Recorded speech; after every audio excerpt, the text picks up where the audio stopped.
Good morning. I want to talk about hope. It can feel very difficult to feel hopeful in these dark times as we face a triple threat of Brexit, a global pandemic, and the increasingly evident climate catastrophe. It's clear that people want solutions. We want to see a future that isn't bleak. The Greens can provide that. Last year, Greta Thunberg was presented with an environmental award by the Royal Scottish Geographic Society. She challenged Scotland's politicians that they were not doing enough and to step up our game. She said, "It is important that older people and that people in power listen to young people."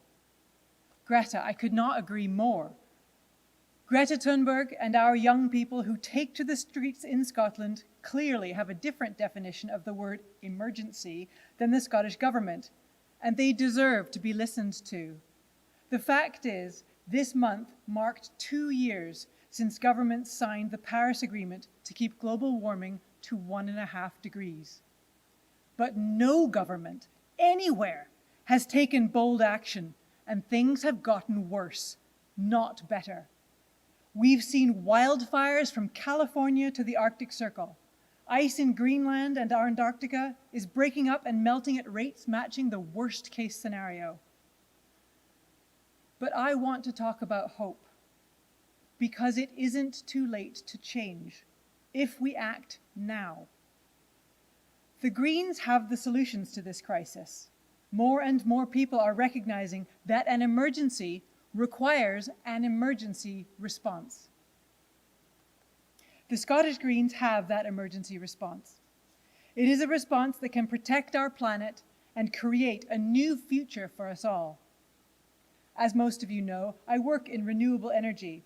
I have seen firsthand Scotland's potential to lead the renewables charge, not just in these islands, but across our continent. With less than 1% of the population of Europe, Scotland has 25% of Europe's entire offshore wind power resources and 25% of Europe's tidal energy resources. We have the resources. With our own seat at the European table, Scotland could be a major exporter of clean energy. But that requires a new way of thinking about Scotland's natural resources. It requires public investment. It requires Greens in Parliament. Boris Johnson borrowed Alex Salmond's line about making this country the Saudi Arabia of renewables. But without a strategy for this and the necessary long-term thinking and investment, our renewables will be left underdeveloped or sold off to the highest bidder, failing to bring the well-paid jobs and other benefits that Scottish communities need. The Scottish Greens know Scotland has the potential to be a positive role model for the world, leading efforts to tackle the climate emergency and restructuring our economy to build a secure future for us all. It is time to run our economy differently. We know from a recent panel-based survey that the people of Scotland want an economy that prioritizes well-being, good jobs, and health over GDP growth. We know that GDP growth doesn't eliminate poverty or reduce inequality. We know from the social attitudes survey that the climate crisis is a major worry for people. We are the only party who has practical policies that will bring about the change that is needed. The future doesn't have to be bleak. The future can be brilliant.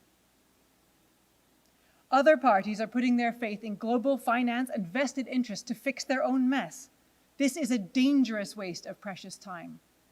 Labour is opening a new coal mine in Cumbria. Here in Edinburgh, the Liberal Democrats are opposing local moves to get more people cycling and walking. They even want to turn the Forth Road Bridge back over to cars. The Conservatives, they are campaigning to add extra lanes of traffic jams to our motorways. And the SNP, despite their eye-catching targets and boastful rhetoric, are no different. Just like their promises on child poverty, the SNP has the targets without the action or the urgency to live up to them. The SNP have made no commitment to ever ending oil and gas extraction in the North Sea. The SNP need to listen to the STUC. Our trade unions know that for decades there has been political bias towards the already powerful, the already wealthy. And for decades, communities in Scotland have been left out to dry because governments have failed to invest in a transition to sustainable jobs. For decades, there has been a shrinking of the public sector, from Tory privatisation to Labour's PFI and the SNP continuing with private finance. We've seen the state's role eroded, accountability to voters reduced. Fellow Greens, we have the ideas for our future. We have the plans to rebuild the public sector. We want to secure new jobs, tackle inequality, and protect our planet. You don't find hope in targets. You find hope in action.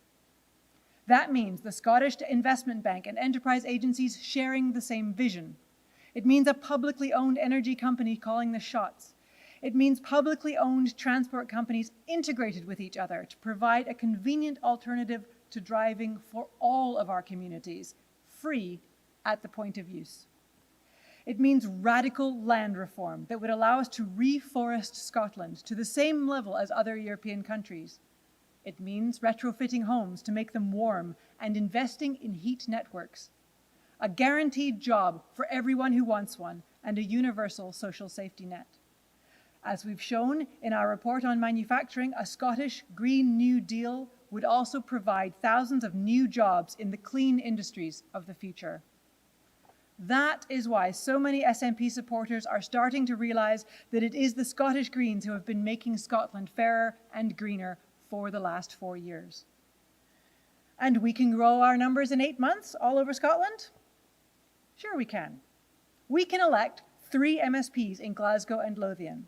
We can elect MSPs in the North East and Central for the first time and win back the south of Scotland. The opinion polls show that we can do this. Maybe we can catch Scottish Labour. The momentum is behind us, and we can do the work needed to make this dream a reality. It is the hard work of our MSPs and councillors making differences in our communities that has got us this far. It will be the hard work of our excellent candidates that gets us to the next level. And make no mistake, the Scottish Parliament needs them too. In Glasgow, Kim Long has worked tirelessly as a councillor in the East End, especially in supporting constituents who have fallen victim to the UK's toxic and racist immigration policy, while Nadia Kanyanji has experienced that policy firsthand as a refugee from Burundi. In central Scotland, Gillian Mackay has grown up in the shadow of Scotland's worst polluter, Grangemouth. Parliament needs their experiences.